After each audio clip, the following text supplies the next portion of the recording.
this evening. Both council members Freeman and Polinsky both will not be able to be here this evening. Rose, could you call the roll, please? Councilmember Boger. Here. Councilmember Polinsky. Councilmember Lindsay. Here. Councilmember Greenlee. Here. Councilmember McDaniel. Here. Councilmember Shoemaker. Here. And Councilmember Freeman. Mr. Mayor, I need to advise you that I am going to need to step out for about an hour between 6:10 and like 7:10. Okay. So I hope that doesn't give us a quorum problem. As long as everybody else stays here, we're good. Are there any members of the public that would like to address council? Okay. Seeing none at the moment, we're going to go right to our presentation with the Clark County Arts Council. Janice. Come on up. My name is Suzanne Grover, and I'm here to introduce Janice Ferguson. She is from the Clark County Arts Commission. She's been a member since 2012. She's the co-founder of the Washougal Arts and Culture Alliance since 2011, WSU Master Gardener, and a park board member since 1999. Great. Hello there. Good evening. I have a handout for everybody here. As Suzanne said, I'm Janice Ferguson, and I'm here just to introduce myself to the council and also to give you a brief background about the Arts Commission in case it's new to anyone. It was established 2010 on March 7th, and it's an 11-member commission that represents the city of the county, Battleground, Camas, La Center, Richfield, Vancouver, Washougal, Woodland, and Yakov. Also represented are the unincorporated Clark County areas, education, and business. I have the handout for you just in case you have any questions while I'm talking, please feel free to ask them. It's a brief presentation, and I'm looking forward to hearing from you. My business card is included in the packet with my email address. So one of the exciting things about this commission is their website, and on that website there's an artist registry, a gallery, artist opportunities, and events calendars. And those events calendars are open to any arts activities that are going on in the county. So Washougal at any time could put their submitted an activity, and it would be countywide on the calendar. We have a gallery that's called the 6th Floor Art Gallery, and it's located in the Clark County Public Service Center on Franklin Street. And every other month we participate in the first Friday that's held in downtown Vancouver. Our current gallery showing is seniors, and this is 13 local artists 55 and older that have submitted their works, and some of these artists are first time ever being shown in the public. So it was really exciting. For that gallery opening, we had Baba Boom come and entertain. So it was a group of seniors entertaining seniors, and it was quite fun. Another thing I wanted to note was that the Beacon Rock Bakery donated the cookies for that evening's events, and everybody was excited, I'll tell you, they're great cookies. In July, the gallery show will be Clark County Living the Good Life, and submissions can be made until May 30th, and that is open for photography, watercolor, or any other art medium. And I think that's going to be a really exciting show too. Our 2012 accomplishments, I didn't take part in it, but Dr. Martin did, was an art summit called I Am an Artist. And there were over 120 attendees from the county itself, and it was held at the barracks, and educators and artists came to form a network so they could support and share ideas. That was also in partnership with the Artist Trust and the Arts of Clark County. 2013, we have several projects going on. One of them is a earthwork symposium, and that is using stormwater runoff as a park space. One of the members has been working with the city of Camas on that, to actually take that water that would be normally a stormwater waste runoff and actually put land masses and art in there so the public can enjoy it. Another accomplishment that came about this year was creating the Clark County Poet Laureate, Christopher Luna, and he will be going around the county through this year and next promoting poetry, and he's made himself available to schools, libraries, and just about every venue. We are also working on a Creative Vitality Index, and that will be a compilation of data from the county that is collected by zip code that actually tracks the income and the monies generated from the arts. And there will be a brochure that we will be able to give to the cities, have online, that actually shows how much the arts has generated. Janet, Yeah, do you know when Christopher Luna will be in Washougal? all he needs is an invitation. Okay. And does he speak like at the library? Yes, yeah, Okay. really exciting person. And he has done workshops at the library in the past Okay. and knows a lot of the poets in Washougal and the surrounding county that he's worked with. Projects that we have supported has been the Vancouver Downtown Business Association 9th Street Project Grant, and that is a project to revitalize the downtown core using public spaces with tables so people can actually gather and have events there. They're also working on the Fort Vancouver National Trust, the National Endowment for the Arts remodeling of the post hospital, that once that building is remodeled, there will be artist space in the building and galleries and performing space in the hospital. And then they have also endorsed the Kinetic Art Project here in Washougal and are excited about it. What is your budget? So how do you? The county provides the space for us to meet. I'll have to look at Martha because she's known more. Also, for printing staff time. We're also, the Arts of Clark County is our nonprofit that we can work with.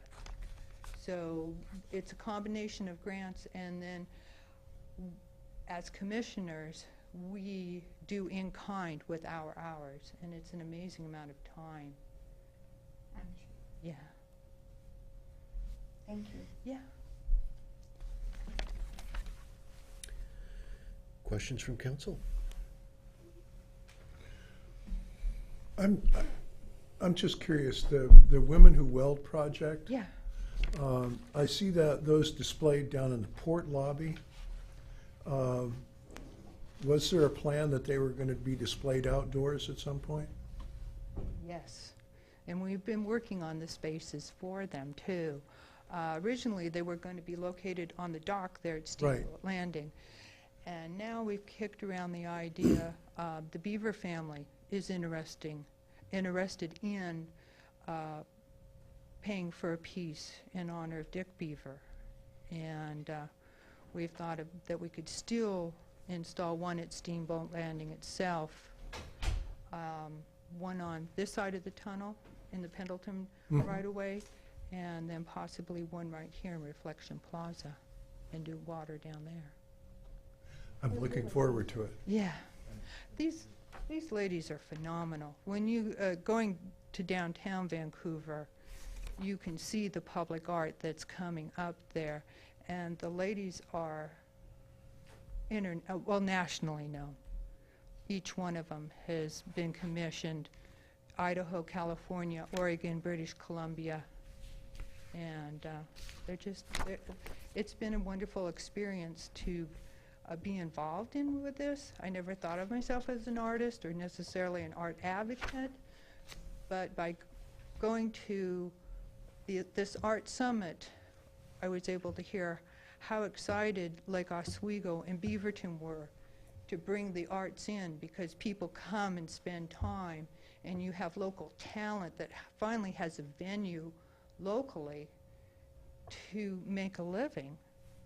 At this time, most of it goes over to, people go to Portland because they know they have a wider audience and a better supporting network. And as an arts commission, we're here to support those artists. Any artist could register on the registry, the artist registry, and when a gallery's looking for someone, they will go right to that registry and see who's available and contact them. So it's a wonderful opportunity for local people, and it's inspiration for kids too that are interested in the arts. Other council questions?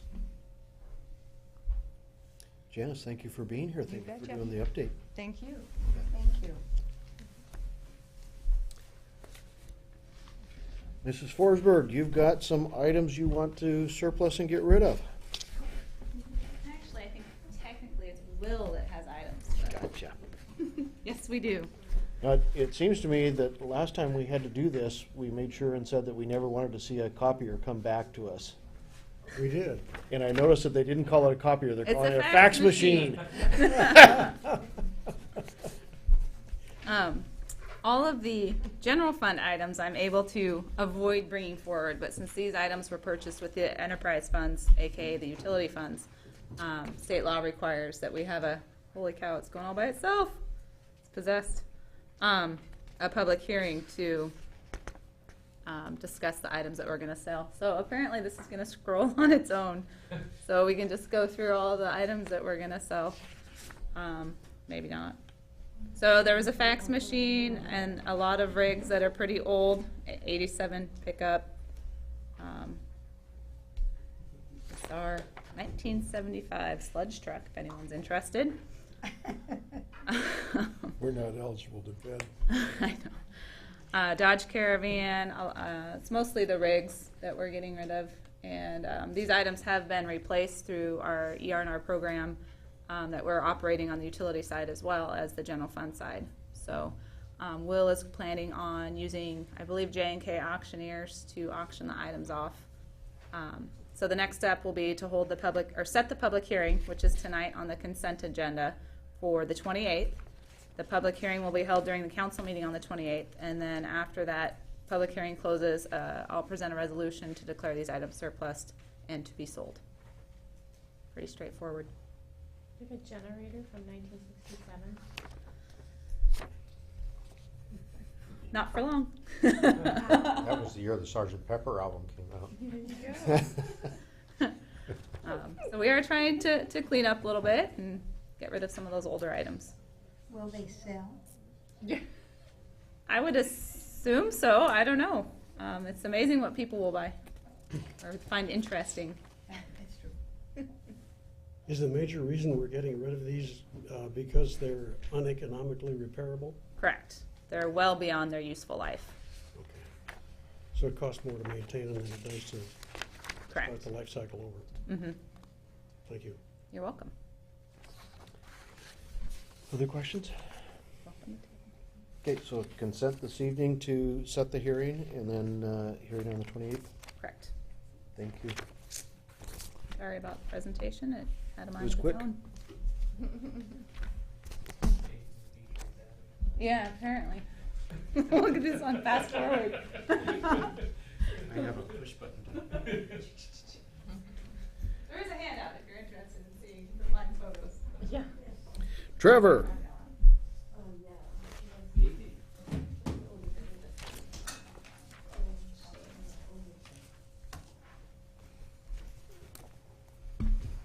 All right, we'll see if mine scrolls that fast.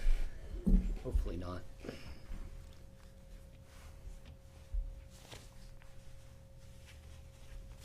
So tonight we're just giving a general update for Public Works. I've returned full-time back into the department as of early February of this calendar year. And so there's 4 key components that we'll be moving through the agenda tonight.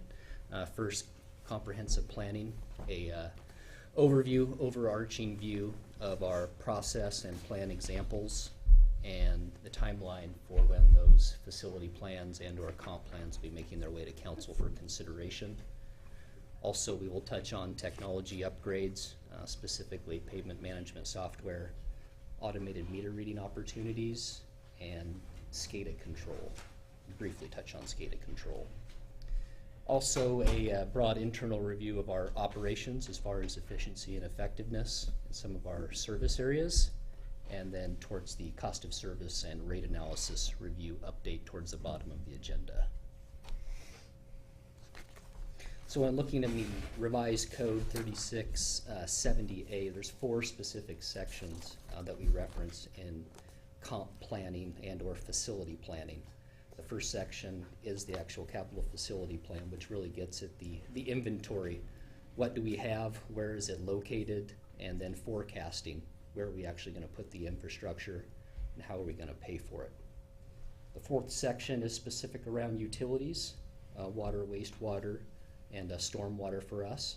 And again, it gets at our existing location as far as what we have for infrastructure and how we're going to pay for that specific infrastructure. Section 6 is the transportation piece, and it's very similar. Looks at the transportation grid and build out, if you will, and capacity needs. Section 8 touches on the parks and rec and the evaluation of facilities, and there's a specific element around intergovernmental agreements, which we do utilize. Captain William Clark Park with Vancouver Clark and Park Rec, as well as the school district for Schmid Fields. So we do have those partnerships in place. The illustration up on the overhead just gives a general sense on the flow from regulatory agencies with project management, and then the different components and factors that play in, typically with facility planning and comp planning updates for each one of our service divisions. We do utilize an outside or external engineering service to assist with those updates. There's also a public involvement and outreach component, which also is reflected in the RCW.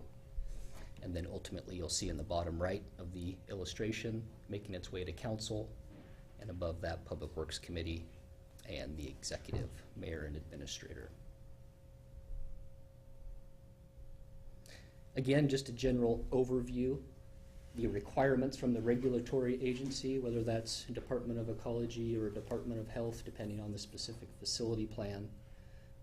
The funding components that trickle down through those specific agencies, and even sometimes down through the federal government, Environmental Protection Agency, for example, with the water system, the public water system.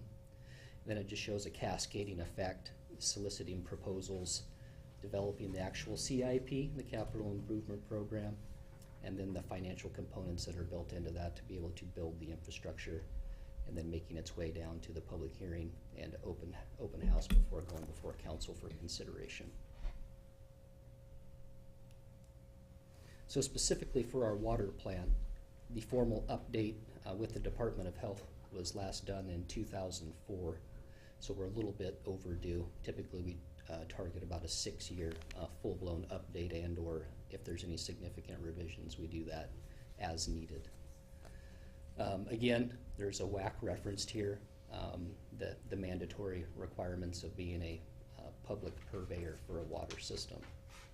There's a few projects that are highlighted that have been completed during this last update of the plan, one being the E Street update from about River Road to 32nd Street, and W Street water line that addressed pressure issues in the northeast portion of town above the high school towards Camping Creek, and Zone 4 reservoir capacity upgrades on top of Mount Norway. As we get into the wastewater facility plan, again, there's specific criteria handed down from EPA, from the federal government, and then cascades down through the Department of Ecology at the state level. Our last update was 06, so we're tracking fairly well with updating our facility plan. As you well know, we've been working back and forth with the regional engineer, Dave Knight, with Department of Ecology, talking about our capital improvement plan at the wastewater treatment plant and exactly what's going to need to be constructed and what potentially can be deferred or not built at this time. So again, a few projects that have been completed over the last 6 years. The headworks and grit removal, just under $2 million. We've done some lift station retrofits, which is safety upgrades for not having man entry checking of lift stations, and then biosolids removal, which we did last summer via contract. Trevor, how often is that removal done? The biosolids removal. Historically, we had a agreement / contract with the Port of Kamas-Washougal to apply to what they're now developing inside the Steigerwald Commerce Center. So we've never contracted for haul services for actual dredging of the biosolids and long haul contracting, so that's the first time. We anticipate that buying us anywhere from 12 to 15 years before we have to dredge again to remove biosolids. So once every 15 years or so? Depending on our generation. So if our portfolio changes with industry, commercial, single-family residential, that may have an impact to how much solids we generate. But for the most part, the numbers that we've gotten through Brown and Caldwell is about a 12 to 15-year window if we opt to do the same type of removal and not go towards a Class A or a different mechanical plant. Thank you. Trevor? Yeah. What is, I forget, what is our current classification? For biosolids, Biosolids. Class B, B. beneficial use, ag use. Ourselves, as well as the city of Camas, before they did their upgrades at their plant, it basically goes to tree farms, poplar tree farms, and it's a permitted use. There's a large demand in the Kelso / Longview area for some of the tree farms to be able to use that Class B beneficial use biosolid. Okay. And can you remind me again what Camas is currently classified? They're producing Class A biosolids. Class A. Or will be soon with their dryer system that they've Okay. invested in. That was their last mechanical plant upgrade to opt to Class A, which is being able to offer to the public for landscaping materials and/or it makes the Class A stipulations made by ecology. And that takes how many years to develop? Class A. Under the system? Class A is a significant investment typically to be able to meet that specific criteria, to be able to make landscape material and/or even sell back or offer to the public or community or landscape contractors. We did look at that back in, I think, 2008 with Kennedy Jenks and looking at a Class A system and what that mechanical plant and construction cost would be, the overhead or the sunken cost, and looked at recapturing a little bit of that sunken cost and selling it back or offering it to the public. But it's fairly significant. I can get you additional numbers if you're interested in what was originally identified. Do you remember off the top of your head about how much Camas spent? For their dryer system, Yeah. I think they had it rolled into one specific capital improvement when they bid the project. And so there was retrofits on digesters and Can't really their break it out. primary treatment. So I'd have to get numbers from the city of Camas on that. I know the full project was north of 15 million.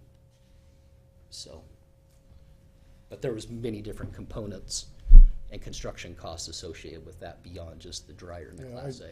I remember, my memory is that when we looked at composting as a way to do Class A, that those costs were closer to 10 million than 5. Yeah.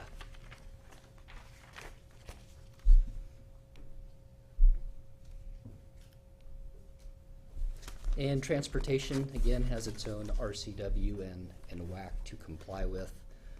Again, a few improvements over the last 7 years since it was actually originally adopted. In 2005, the East Street improvements, corridor improvement from 6th to 32nd Street. Recently, we've had the Addie Street Sidewalks Partnership Project with Community Development Block Grant and UTC to be able to extend sidewalks down Addie Street as well as connectivity across the railroad tracks at 32nd Street. And then we've also had some design and conceptuals around SR 14, Phase 2, in partnership with the Port of Kamas-Washougal, access to the industrial park. Were the, I think, B Street CDBG sidewalks under this plan also? B Street as well as C Street, the north side of C Street from River Road down to 6th. Yeah, again, and those are just a few highlights. Right, I didn't right. list every capital improvement that's been constructed. Yeah, I was just thinking that was close to $1 million worth of sidewalks, if I remember right. Yeah. Acquisition, all those different dynamics that play in. And the parks originally adopted in 2005 again, and has specific WAC criteria in 365, and a few projects that have been accomplished of many with the Camping Creek Bridge, as well as the Heartwood property, which was a partnership acquisition with Conservation Land Futures. And as you look at the comprehensive map, there's different types of classifications. It's hard to read towards the bottom, but it is color coordinated all the way from neighborhood parks, or NPs, to community parks, special use, and waterfront. So they are color coded in a general vicinity of what we're trying to accomplish within our park system. And so the timing slide just gives you a general sense of where these are at as far as in the queue and when we anticipate them making their way to City Council for consideration. The park comp plan would be the first in the late June, early July timeframe. And the wastewater facility plan, again, working with their regional engineer on finalizing that. We have had conversations, correspondence, both email and over the phone, of the facility plan meeting expectations, but we have not specifically gotten a written approval at this time. So we anticipate that August, September to come forward before council. And the water system plan late in the third quarter. Again, we'll be touching on cost of service briefly later in the agenda, but the water system plan to coordinate the update of the cost of service and rate analysis review to be able to bring that to you once instead of bringing it to you twice in this calendar year. So those type of revisions that are made in the third quarter, early fourth quarter, we can capture that inside the system plan and bring back to you. And the transportation capital facility plan, late third quarter, fourth. So as we look at some technology upgrades, specifically the pavement management software, we've entered into a contract with CAPS, which is Capital Asset and Pavement Services. They provided a similar service to the city of Camas that has been completed, and I think presentation has been made to City Council at the city of Camas. So services are very similar. Obviously our infrastructure is a little bit different than what Camas has in place, but we are about 90% on that report, and have built into the contract to be able to have the vendor come and make a presentation with more detail on exactly what the classification of our streets are and what the rating index is, so we have a better feel for what's out there. So as we look through that comprehensive plan, we look at the cost-effective multi-year treatment plan and finding the breaking point on those specific facilities, the surface facilities, on what their useful life is and what type of treatment we need to use to be able to continue to provide service to the community. This is just, yeah, go ahead. Just one question. In the first, it says 40% drop in quality in the first 75% service, and then you spend $2 a square yard to treat. Does that bring it back up to excellent and you start the curve over again, or does it not quite? This is all case by case. This is just a generic illustration, and we'll have these that are specific to our infrastructure when we bring it back with the vendor. Okay. Be able to show you what our major arterial, minor arterial collectors and feeders and what their specific index is, what are they rated at. So we'll have these be specific to our transportation grid and what its current status is. But for the most part, something like that at the breaking point shown, we get you back to good, not excellent, depending on the facility. Okay. So we'll be working on getting that scheduled later this summer, early fall, with the vendor to come in once the report is finalized and bring that back to council. So we've been looking at some technology upgrades, specifically automated meter reading, looking at some of the customer service advantages and the return on investment, the ROI.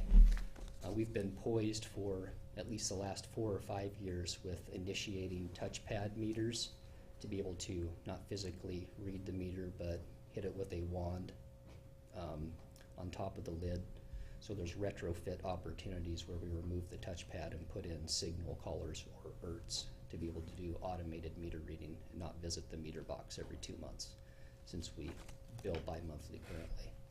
So we're looking into those efficiency opportunities and making sure that they make fiscal sense. It's an interesting picture you have with that. Hopefully that's not a meter that's failed. No, that's I think that's Mr. Lewis repairing a leak on E Street. It doesn't look like the submersible pump is dewatering the hole very well behind him. So, and I guess the crux of that picture is being able to invest in technologies. We free up staff to be able to do some of the maintenance and repair that we haven't been able to do in the past, as far as valve exercising and being able to directionally flush and some of the water quality parameters and other preventative maintenance that we'd like to be able to get to.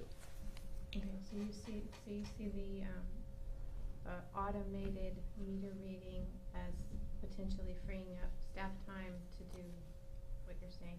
Yes. The other things that you couldn't get to. Yeah, so we're getting estimates as far as the cost, the total cost in aggregate from utility billing, physically reading the meter, follow-up rereads, service request, all those things that are an intricate part or a critical piece of reading meters on a monthly basis. And then referencing that into a technology investment, what our return on investment is, and then our soft investments of being able to free staff to be able to do maintenance and repair. We actually read meters every other month, though, don't we? Yeah. Yeah, bi-monthly. So we'll do the Would this make it a little easier to go to monthly billing? Okay. You know, we've had interest in that in the past. I'm not certain as far as the monthly billing, exactly what type of advantages, you know, that would emerge, but it's definitely something we could look at. There's also the customer service advantage depending on the package or platform you opt for with automated meter reading, where customers are able to actually log on and see their use real time, to be able to log in their account, see what their use was over the last hour, 2 hour, 24-hour period. And so you'll see the short bullet at the end as far as water use efficiency. It gives us more tools to be able to track that water use and efficiency, not only ourselves but also the customer, as another tool to be able to log in and take a look. They can stop taking showers if it's Yeah. going through. On a timer. It won't right? matter though, if we still On have the flat the billing. current, yeah, flat billing. So.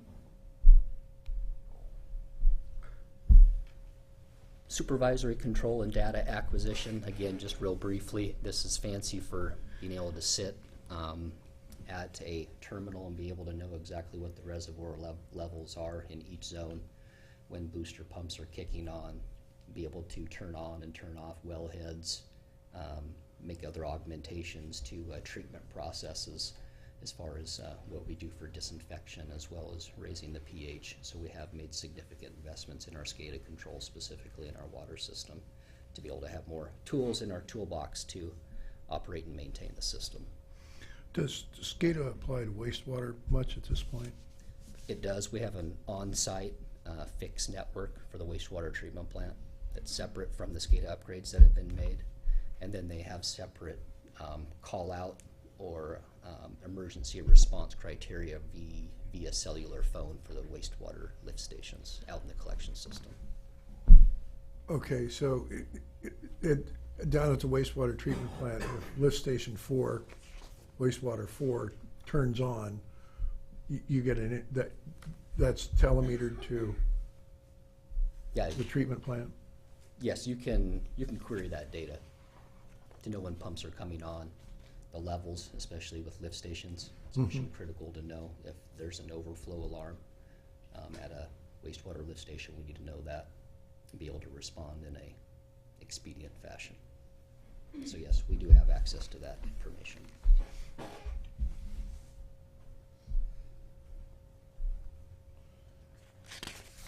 Okay, so just the overarching mid-year report, getting settled back into public works and looking at the efficiency and effectiveness of the department, specifically with technology upgrades, potentially with automated meter reading, looking at some of the best management practices or BMPs, how we're deployed, which service divisions we're providing services and how efficiently we're doing that. Also looking at budgetary oversight, continue to look at budgetary oversight, specifically with supply chain analysis, fleet purchases, looking at lease options, all those different factors that play in. We've also talked at the Public Works Committee level around enhancing communication, specifically on the capital improvements that have been built, and getting that information on the city website with narrative and specific detail on what that capital improvement does for infrastructure and for the community. So we're also looking at that as well.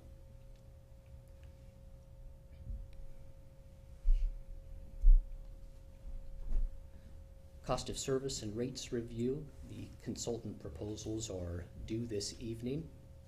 We'll be looking through those over the next 5 to 7 business days and have targeted executing a contract by May 24th, and then moving forward into late June and early July. The late June overview really, I guess, returns back to the original rate analysis in 2010 that was completed by FCS Group that informed the 5-year built-in escalator for rates that were implemented in 2011 and currently sunset in 2014. So there's been some interest to be able to revisit, know the context of what specifically were the issues within the utilities and why those specific increases were put in place. So right now we're targeting late June to be able to bring that to council. Are Yeah, you Jess. getting good response on are we getting several proposals in? Yeah, we had 5 or 6 firms pull packets to be able to look at the comprehensive request for qualifications. So we're hopeful that we get good response. Okay. And then moving forward to early July for the first workshop of at least 2, maybe more, depending on the time needed to be able to move through the cost of service and rate analysis update that will project us through 2018.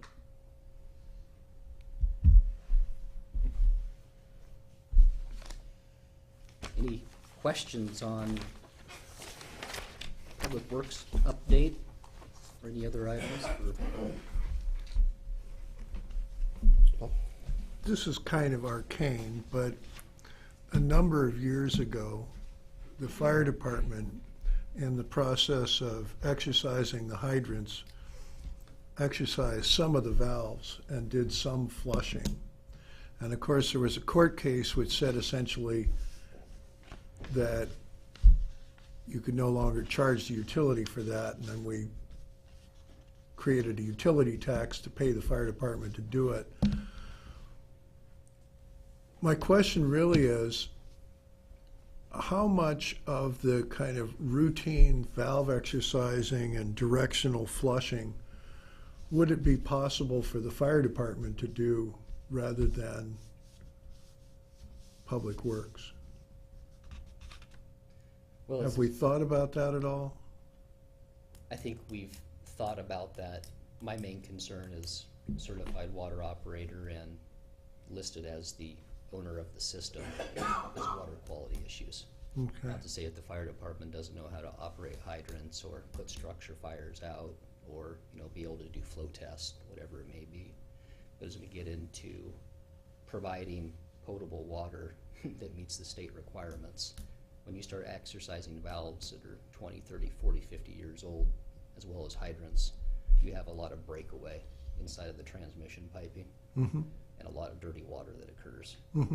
So being able to test that appropriately, get a chlorine residual before you put that main line back in service or that service line back in service, that would be the first concern for me, but not to say that there couldn't be a partnership exploration there. Thank you. We have recently got updates as far as the Lane versus the City of Seattle case law, and it sounds like have they taken action on that yet as far as changing the criteria? There's a new law that I believe the governor signed very, very recently. So utilities are able to provide firefighting water supply to their communities, and it is a legitimate cost of the utility. So what we were doing before the court case has been legitimized by legislative action.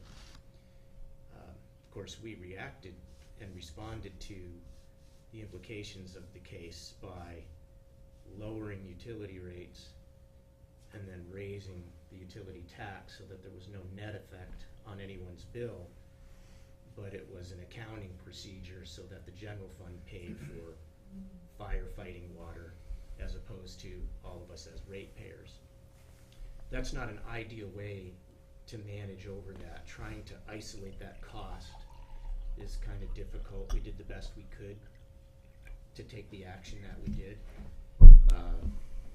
A large consortium of all different sorts of interests were very interested in reversing that legislatively so that it would just make sense for everybody. So now that it is, again, a legitimate cost of providing utility service in a community, whether it's a district or a municipality, a full-service municipality. So we will, as part of, I believe, probably most likely as part of the cost of service update rate review, kind of do everything all at once. We'll back out what we did and make those explanations again. That in and of itself, that one piece in and of itself will have no impact on anybody's bill. Right. Because you'll raise one thing and lower the other thing. So we will lower the utility tax, but raise the rate. Again, it nets out, so there's no change to the bill. Last time we lowered the rate and raised the tax, and again, there was no change on your bill. It was completely transparent to anybody, and it will completely transparent. Put it that way, but. Yeah, It doesn't show up on the it's, bill. it holds harmless, it's not Right. transparent. It was designed to be revenue neutral, but I wouldn't Revenue neutral. use the word transparent in describing it.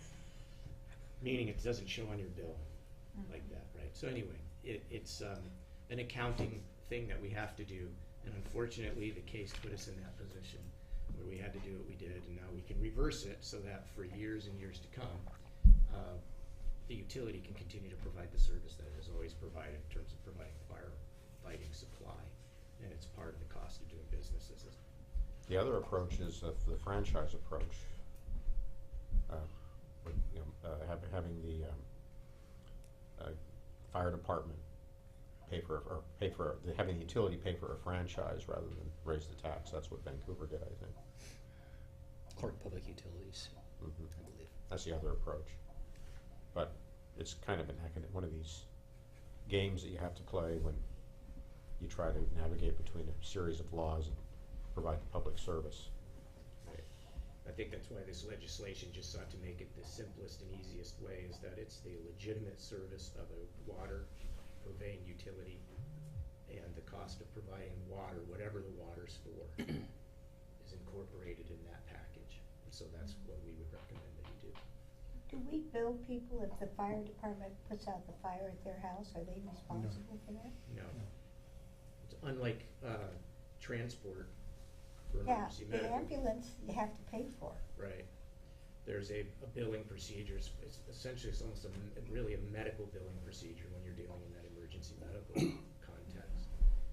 But we basically all pay, as residents of this community, we all pay essentially an insurance, if you would, through our general revenues, whether it's our purchases or our property tax or our utility tax. We're paying to provide for fire suppression services in the community, and we don't bill.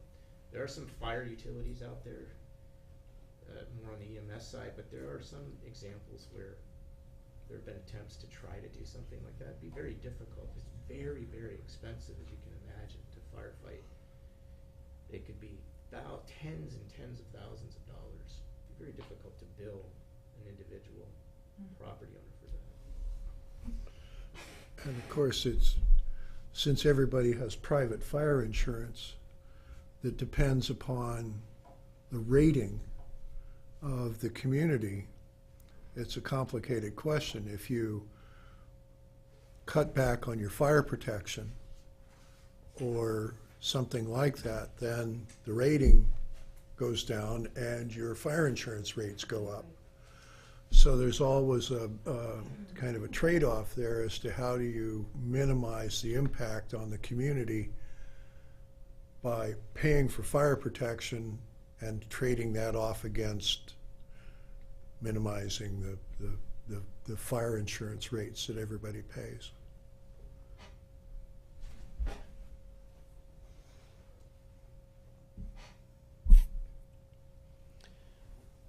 Other questions for Trevor? Looks like we will see you often in the next few months. Yeah. Yeah. Be familiar face. Thank you, Trevor. I'm Thanks, global. Trev. Did FCS put in a application for, I fully anticipate that they will. they will? Close at 5. Yeah, so I'll know early business tomorrow. So I'll go back and look now. Okay, thank you. Thanks, Trevor. Sorry. We're at that point again, if there are any members of the public who would like to address council. Mayor's report, I'll probably hold off until the council meeting itself at 7. Any items from council? I'll hold off on mine too. Me too. It could be easy. In that case, we will stand adjourned until 7 o'clock this evening. Oh, cool. I could go get a real meal. There you go.